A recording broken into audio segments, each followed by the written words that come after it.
Ang pag-usbong ng industriya ng mga pagkaing delata sa Pilipinas ay nagdala ng malaking pagbabago sa pang-araw-araw na pamumuhay at kultura ng pagkain ng mga mamamayan.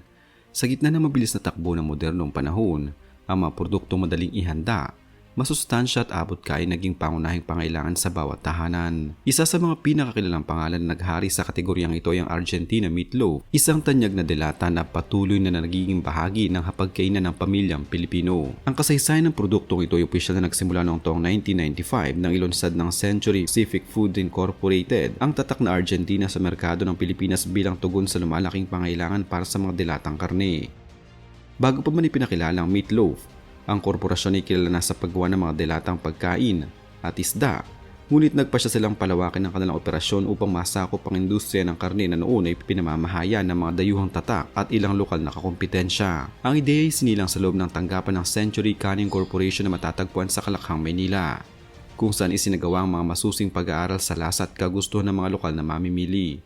Sa pamamagitan ng pagpoposisyon ng tatak bilang isang abot-kaya ngunit dekalidad na alternatibo, ang paglikha ng Meatloaf ay naging isang mahalagang hakbang upang maabot ang masa. Ang proseso ng pagmamanufaktura at distribusyon ay binuo gamit ang mga makabagong pasilidad ng kumpanya upang masiguro na ang bawat lata ay ligtas, malinis at may mahabang buhay sa estante ng mga tindahan. Ang tunay na nagmamay-ari ng tanyag na produktong ito ay ang Century Pacific Foods Incorporated, isang higanteng korporasyon sa pagkain sa Pilipinas na unang naitatag bilang Century Canning Corporation. Ang pamilyang Po ang pangunahing may hawak ng kapangyarihan at pagmamay-ari sa kumpanyang ito na patuloy na nagpapatakbo ng iba't ibang malalaking tatak sa bansa. Si G. Ricardo S. Po Sr. na isinilang noong taong 1931 at pumanaw noong taong 2021 ang kinikilalang tagapagtatag at utak sa likod ng buong imperyo ng Century Pacific. Siya ang negosyanteng nagtayo ng pundasyon ng kumpanya noong 12 ng Desyembre 1978 at nag-akay sa organisasyon upang pasukin ang iba't ibang kategorya ng pagkain.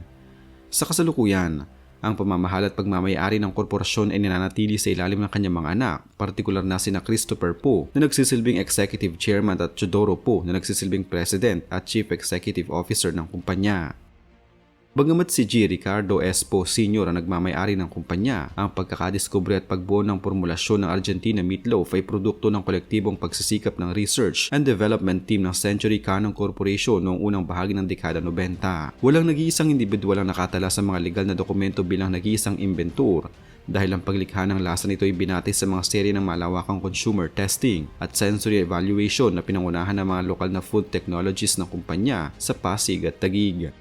Ang layunin ng pangkat ng mga eksperto ay lumikha ng isang uri ng meatloaf na may sapat na lambot, hindi madaling madurog kapag pinarito at may lasang umangkop sa panlasang Pilipino na mahilig sa katamtamang alat at linamnam.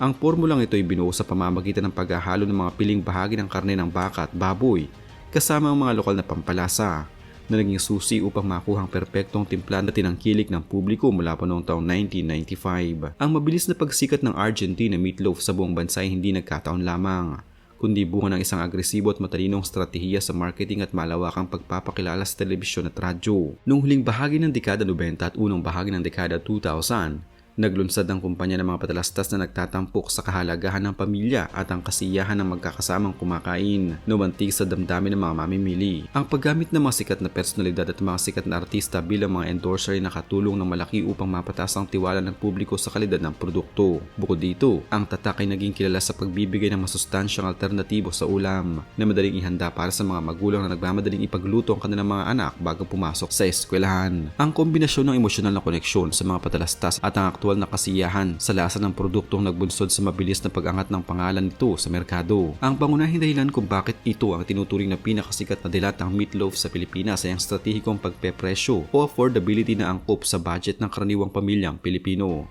Ayon sa mga ulat sa merkado, tulad ng nakatala sa Yummy Kitchen TV, ang presyo ng Argentina Meatloaf para sa sukat na 150 grams ay nasa 22.25 pesos lamang. Ang 170 grams ay nasa 24 pesos. At ang mas malaking sukat na 250 ay nasa 33 pesos lamang para sa taong 2025. Ang ganitong mababang halaga ay nagbigay ng pagkakataon sa mga pamilyang kabilang sa mababang uri ng lipunan na makatikim ng masarap at sapat na karne nang hindi kinakailangang gumastos ng malaki. Isang critical na salik din sa katanyagan ng produktong ito ay malawak at epektibong sistema ng distribusyon na binuo ng Century Pacific Foods Incorporated sa buong kapuluan ng Pilipinas. Ang kumpanya ay nagtatag ng mga estratehikong pasilidad sa pagmamanufaktura at mga bodega sa iba't ibang bahagi ng bansa, kabilang ang General Santos City, Cavite at Laguna na nagbigay daan sa mabilis na supply ng mga produkto. Ang Argentina meatloaf ay madaling matatagpuan hindi lamang sa malalaking supermarket sa mga lungsod, kundi maging sa mga pinakamalalayong barangay sa pamamagitan ng mga lokal na sari-sari store. Ang ganitong presensya sa merkado ay sumisiguro na sa tuwing mangangailangan ng isang mamimili ng mabilisang pagkain, ang produktong ito ang unang makikita at mabibili. Ang katangian ng mismong produkto pagdating sa pagluluto ay isa pa sa mga dahilan ng pagiging numero 1 nito sa puso ng mga Pilipino.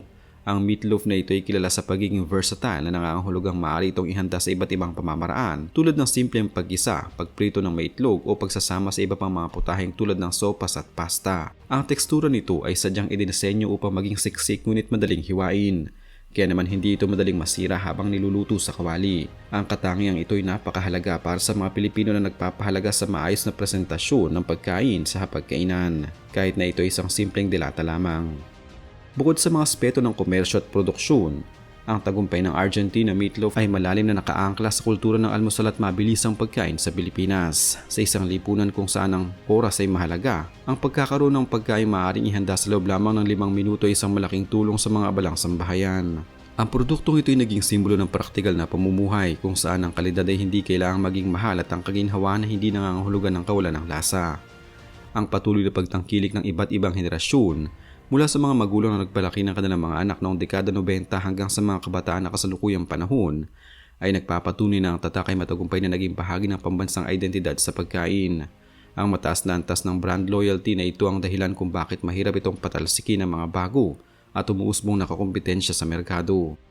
Sa paglipas ng mga taon, ang Century Pacific Food Incorporated ay patuloy na nagpakita ng inobasyon upang mapanatili ang panguna ng kanilang pangunahing tatak ng karne sa bansa. Bagamat nananatili ang orihinal na lasa ng meatloaf, ang kumpanya ay nagpakilala rin ng iba pang mga produkto sa ilalim ng parehong tatak tulad ng corned beef, beef loaf at sisig upang maserbisyo ng iba't ibang panlasa ng pamilya. Ang pamumuhunan ng kumpanya sa makabagong teknolohiya sa pag-iimpake at pagpapanatili ng kalidad ay nagbigay daan upang ang produkto ay makapasa sa mga internasyonal na pamantayan ng kaligtasan sa pagkain. Ito rin ang dahilan kung bakit ang Argentina meatloaf ay nagsimula na ring i-export sa ibang mga bansa kung saan matatagpuan ang malalaking komunidad ng mga overseas Filipino workers na naghahangad ng pamilyar na lasa ng tahanan. Ang kabuuang pagsusuri sa Argentina meatloaf ay nagpapakita na ang tagumpay ng isang produkto ay nakasalalay sa malalim na pag-unawa sa pangailangan ng lokal na merkado. Mula ng ilunsad ito noong taong 1995 sa ilalim ng pangunguna ni G. Ricardo Espo Sr. at ng Century Pacific Food Incorporated, ang tatak ay nagawang pagsamahin ng kalidad, abot kayang presyo at epektibong distribusyon upang makuhang tiwala ng milyong-milyong Pilipino. Ang kasaysayan nito ay isang patuloy na isang lokal na kumpanya ay kayang lumikha ng isang produkto na magiging pamantayan ng industriya at mananatiling nangunguna sa loob ng maraming dekada. Sa pamamagitan ng pagpapanatili ng abot kayang halaga at masarap na formulasyon, ang produktong ito ay hindi lamang naging isang simpleng dilata sa istante, kundi isang pangmatagalang bahagi ng kulturang pampamilya sa Pilipinas.